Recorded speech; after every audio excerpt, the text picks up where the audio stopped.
I've had my eyes on these for a week or so now. They look really clean, and I was a big fan of my last DCs that I skated. And well, these are new and they're actually really well priced as well. Like a lot of new shoes, a lot of people tend to compare them to SB Dunks, especially when they actually look like this as well. When I first grabbed them, I didn't really make much of it, but now that I look at these and compare them to some SB Dunks that I have, the design styling is very similar.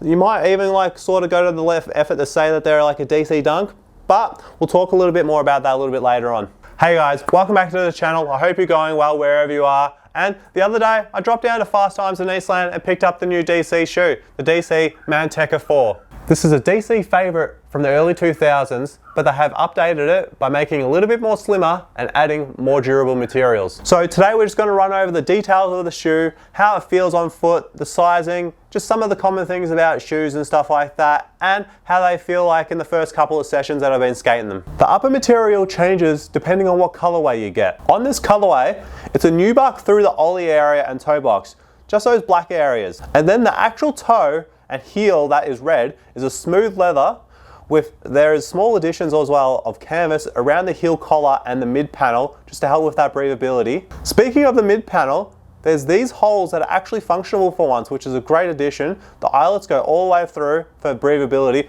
which personally, I really welcome that breathability. And so far when skating them, I haven't had a sweaty foot. So that is a big change from the last shoe that I was skating, which was the FP shoe. There's a nice amount of padding around the ankle area with an Achilles locks of sorts. It's not quite like a full Achilles locks, but it works. And there's a medium padded tongue with the DC branding on it, which is all canvas. You'd almost say it's like not yet full SB chunky oomphy tongue, but it's like if you know the difference between Dunks and SB Dunks of the tongue, like normal Dunks thin, SB Dunks really thick. This is like a happy medium, and I personally really enjoy the tongue. That is my dog just being absolute mischief in boxes, knocking stuff over, just searching for food. Size-wise, they fit really nice. They run true to size, or that's what I find. I get 11 in things and 11 fits well. I did try a 10 on and they were way too tight. They're a medium to wide fitting shoe, and straight out of the box they have a medium flex, and they're actually really comfortable. Like I've actually worn these around and skated in them as well.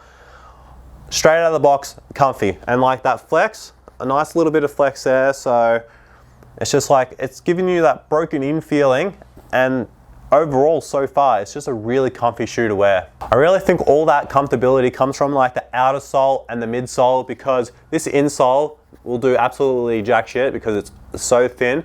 So if you're jumping down bigger things, you might want to possibly think about putting in your own insole. The shoe itself as well is also a cup sole, so naturally with cup soles you do get that better impact protection. Now to what you might say is the elephant in the room, and that is like the whole styling and the way it looks, and like, is it an SB Dunk or a DC Dunk?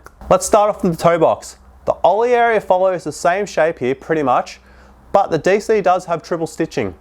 Moving up towards the lower laces, it does look quite alike too, with two laces being the main feature on the strap there, and the stitching here as well under it is it matches it as well. But the Dunk does have the SB Dunk does have a hidden lacing system too, where actually the traditional normal Dunks don't have the lacing system. And the laces are actually very close to the same as well. I guess there's not too many laces out there, but these laces are probably a little bit thinner than your SB Dunk lace, but it resembles the same shape and texture feeling as your SB Dunk. They are in a really nice place.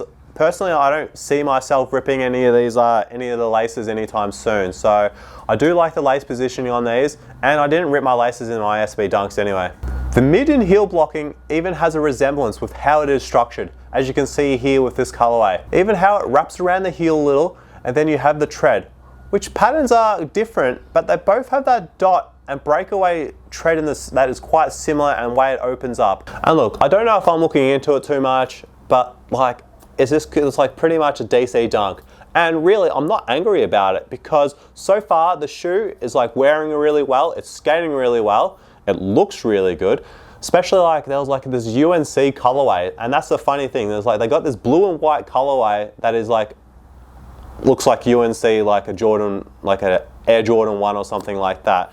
I really wanted that colorway. They didn't have it down there at Fast Times, so I opted for this red and black colorway, which I think still looks pretty clean as well. It looks really good with like denim jeans, even like some black Dickies as well. So the shoe is a cup sole, and it really provides excellent value at $109 AUD, which some retailers actually have them at 99, which is like really good value for a skateboarding shoe. Compared to like some of the other shoes, like let's say SB Dunks, they retail from anywhere from 140 to 160. Then you got Vans half cabs, let's say that, or Rowan Pros. They're around that $160, $170, with the Aves being 200, and the same with those Waves. I don't know. I actually do got a pair of them that I just wear around like occasionally and stuff like that. They're actually a really heavy shoe, which is, I suppose that's pretty traditional, a common thing with Vans, that they are actually quite a heavy shoe. But the DC provides an excellent value shoe, in my opinion. So far, this shoe is really ticking some boxes, just the way how it's skating and stuff. I hope it keeps skating really well, and I hope it does skate well throughout the life of the shoe. A break-in period is like straight away, in my opinion. I didn't get any sore feet from skating the shoe. My flick is consistent when I do have the flick. Like, my flick is consistent, everything's going well there.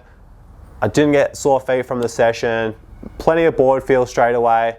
There's a bit of wear in through there for like that ollie area. That's the only thing for me personally that I don't really like about the shoe, is that like this ollie area in here, that dip, the dip in the toe cap is like where I ollie, because of like how my ankle lacks that flexibility.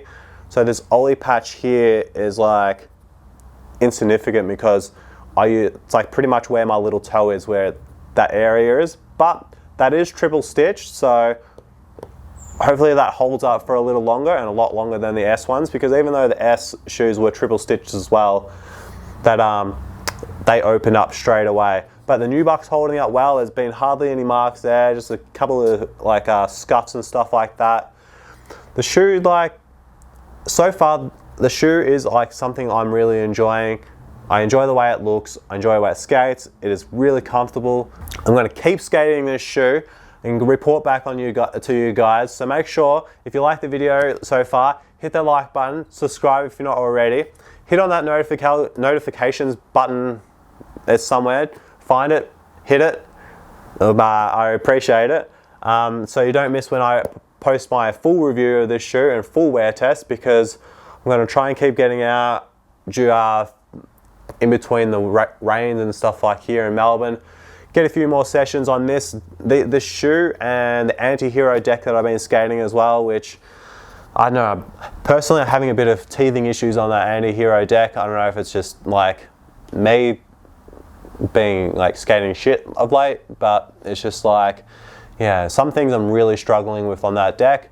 So I'm going to keep at it on that deck. Maybe I'll change up the trucks on that. I'm not sure, to be honest. I think I just need to keep persisting at it. But till the next video, guys, I hope you keep killing it. Get out there, have a skate, enjoy it, and I'll see you guys in a new video soon. Peace.